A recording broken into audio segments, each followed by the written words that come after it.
Isunod natin kaagad ang ating panayam kay Attorney Armando Ligutan. Siya po ang lead counsel naman ng mga complainants. Ito hong naghain ng ikatlong impeachment complaint laban kay Vice President Sara Duterte. Thank you so much for joining us, Attorney Ligutan, si Bombo Genesis at Bombo Jai ho ito. Maraming salamat for joining us sa Bombo Radio Philippines sa Bombo Network News. Tayo po ay napapanood at napapakinggan live sa ating 32 stations nationwide. Unahin ko ho sigurong itanong ho sa inyo yung reaction po ng inyong mga kliyente, no? Sina Father Zabalya, ang naghain po ng third impeachment complaint.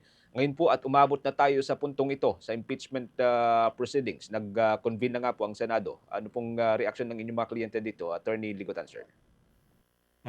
Yung mga complainants, yung ating complainants sa Bali et al. Ay natutuwa at once and for all, na-transmit na sa Senado yung ating mga articles of impeachment.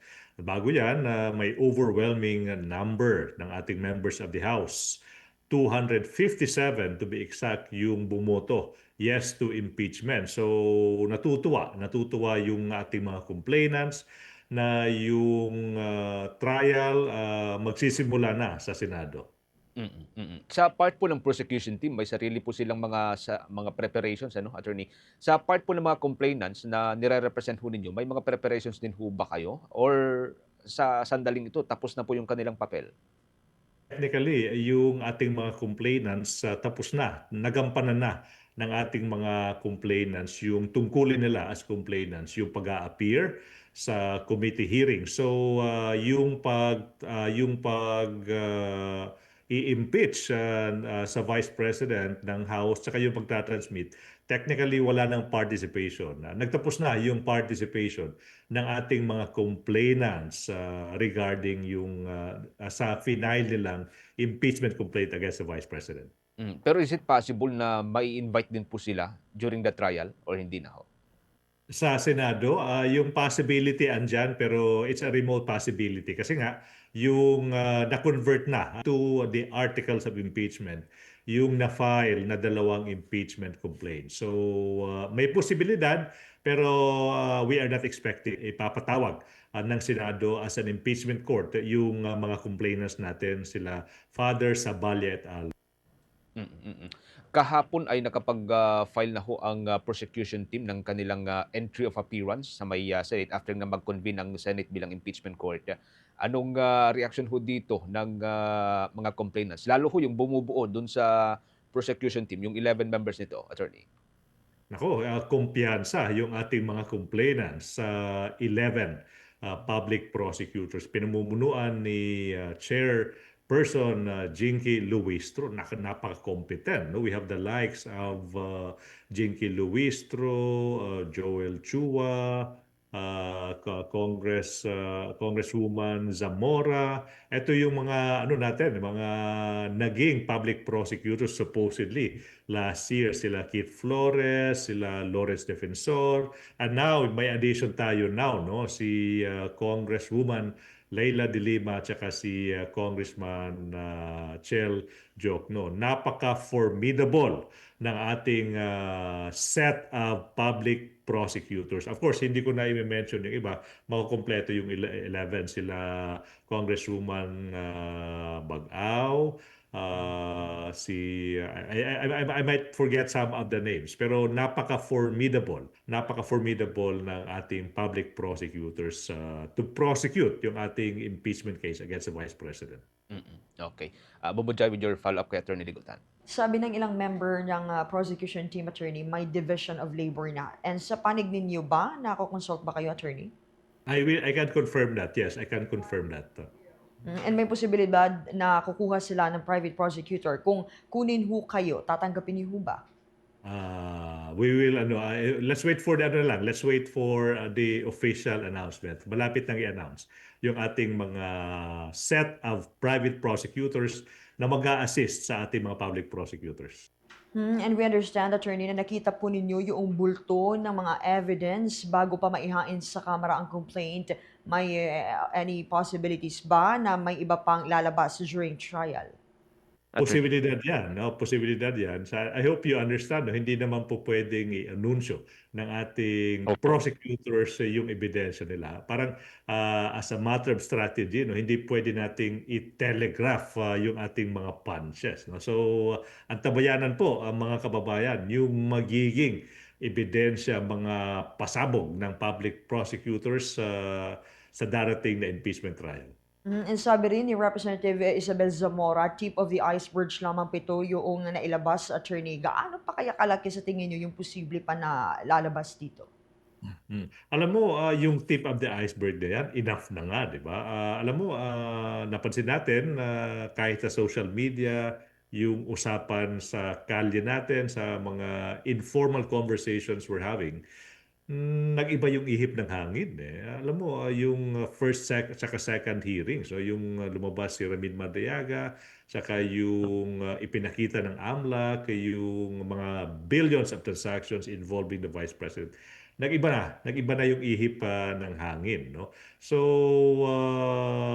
yung tip of the iceberg, enough na nga for me, enough na nga for probable cause purposes, and then para sa akin, sapat na yan para makonvict, para makonvict yung Vice President, leading to her removal from office, saka perpetual disqualification. Pero as to ano pa yung pwedeng ipakita pa, okay, mga kababayan, ano po natin yan, antabayanan po natin yung mga bagong pasabog ng public prosecutors sa darating na impeachment trial.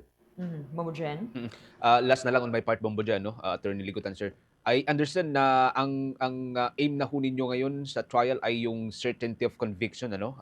Sa kasalukuyan, confident ho ba kayo na kahit papaano yun pong hawak ninyo mga evidence ay makakapagpabago doon sa paninindigan or kasalukuyang tindig ng mga senator na aakto bilang senator judges, sir? Ito po yung ini-expect natin sa Senado na pag nakita nila yung kabuuhan ng ebidensya, mga testimonya ng mga testigo na ipapakita, ilalahad ng public prosecutors, hindi po mahihirapan yung ating members ng Senate to vote to convict the Vice President.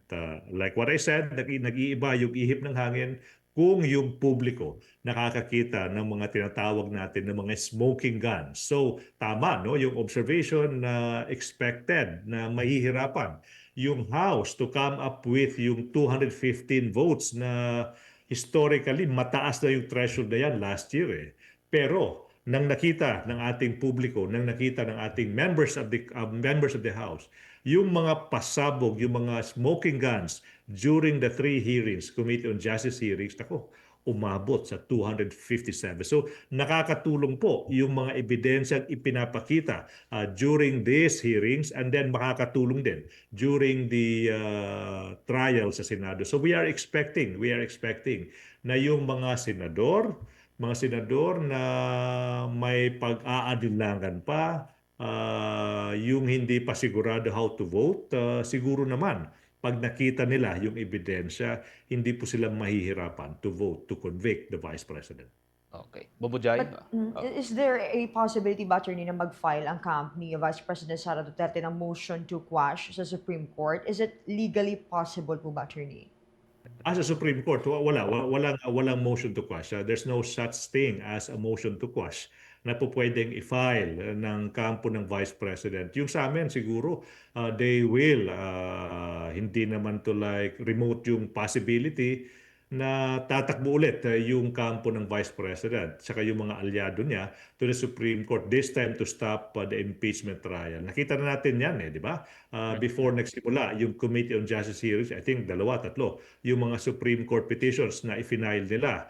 Tsaka sabi ko, obvious, no? Alam nila na lalabas yung mga ebidensya against the Vice President. Kaya nga, they filed itong tinatawag natin na flurry of cases before the Supreme Court. Now, before the trial, I could predict within next week may magpa-file na naman from the camp of the Vice President ng mga kaso, petitions before the Supreme Court na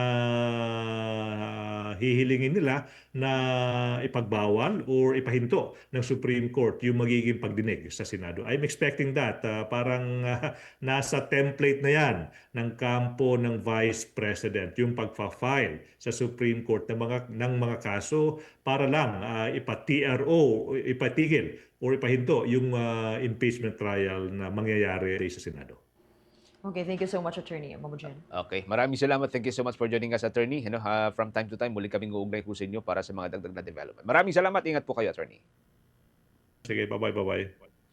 Ang nagsisilbi pong lead counsel ng impeachment complainants, ang third impeachment complainants, mga kabombo, si Attorney Armando Ligutan. And of course, patuloy din po tayong nakipag-ugnayan ang Bombo Radio Philippines dahil patuloy din po nakipag-ugnayan sa kampo ni Vice President Sara Duterte para ho dito sa anumang mga kasagutan ho dito. Bukas ang Bombo Radio Philippines, mga kabombo, at ang Star FM para ho sa anumang mga nais hong ibigay na kasagutan ng kampo ni Vice President Sara Duterte. Kasunod po ng nauna ho nating naging panayam kay Attorney Ligutan. For the most trusted source of news and information, visit our website at www.bomboradio.com. Follow us on Bombo Radio mobile app, Facebook, YouTube, TikTok, and X, formerly Twitter. Like, share, and stay connected. Anytime, anywhere.